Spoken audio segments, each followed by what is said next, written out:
جمبا صاحب، آپ بار بار یہ کہتے ہیں کہ کیونکہ وہ کاذب ہیں اور میں ثبوت دیتا ہوں، ثبوت ویریفائیبل ہوتے ہیں، انڈینائیبل ہوتے ہیں۔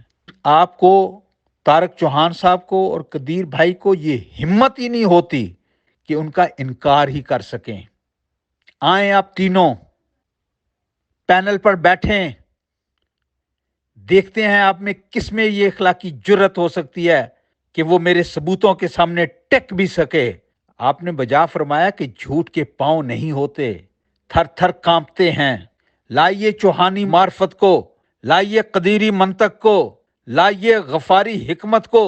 یہ تینوں کھڑپینچوں کے پاؤں ہم چیک کرتے ہیں کہ کس میں طاقت ہے کہ حق کے سامنے ٹک سکے۔ آپ کیا جانے کہ سچ کیا ہوتا ہے؟ طارق چوہان صاحب کاذب، گھر پہ جھوٹ گھڑ کر لاتے ہیں۔ عبدالغفار جمبا صاحب کاذب کہ اس جھوٹ کو اپناتے ہیں، اور قدیری منطق چلاتی رہتی ہے اور اس کی بدبو کو محسوس کرتے ہوئے اس کو کہتی ہے کہ یہ پیپ زدہ پھوڑا ہے جو 80 کوڑوں کی سزا کا مستحق ہے۔ اسے کہتے ہیں ثبوت۔ اگر گواہان چاہیے ہوں تو میرا خدا جانتا ہے، میں جانتا ہوں کہ مجھے قطعاً کوئی دشواری نہیں ہوگی۔ ایک لائن لگ جائے گی جو آپ کو فعلی شہادت دے گی، جو عملی طور پر گواہیاں دے گی کہ آپ کاذب تھے، آپ کاذب ہیں۔ طارق چوہان صاحب کاذب تھے، کاذب ہیں۔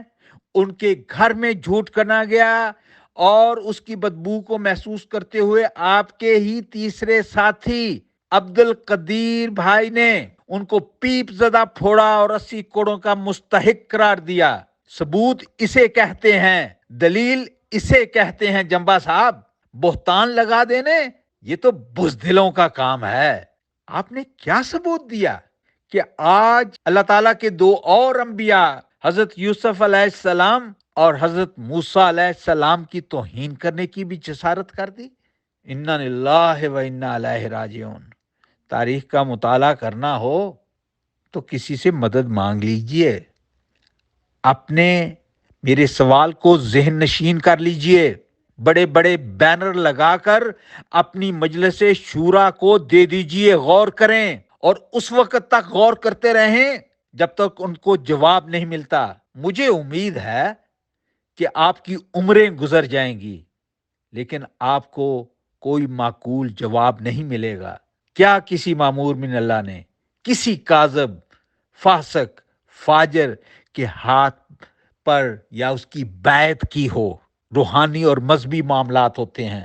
محترم جمبا صاحب، میں آپ کو باریک اور لطیف مضامین کی طرف اس لیے نہیں لے کے جاتا کہ شاید وہ آپ کی سمجھ سے بہت بالا مضامین ہوں۔ آپ کو سادہ سی مثالیں آپ کو شاید سمجھ آ جائیں۔ آپ جانتے ہیں برطانیہ میں جو کوئین ہے اس کا مذہبی مرتبہ کیا ہے؟ برطانیہ میں رہنے والا ہر شہری ان کو اپنا روحانی پیشوا سمجھتا ہے۔ وہ ملکہ برطانیہ کی بیعت میں ہے۔ جمبا صاحب، یہ قدیری منطق تو ہو سکتی ہے، غفاری معرفت تو ہو سکتی ہے، غفاری حکمت تو ہو سکتی ہے، لیکن اس کا حقائق سے قطعاً دور کا واسطہ بھی نہیں ہے۔ آپ انبیاء کرام کی خام خواہ توہین کر رہے ہیں۔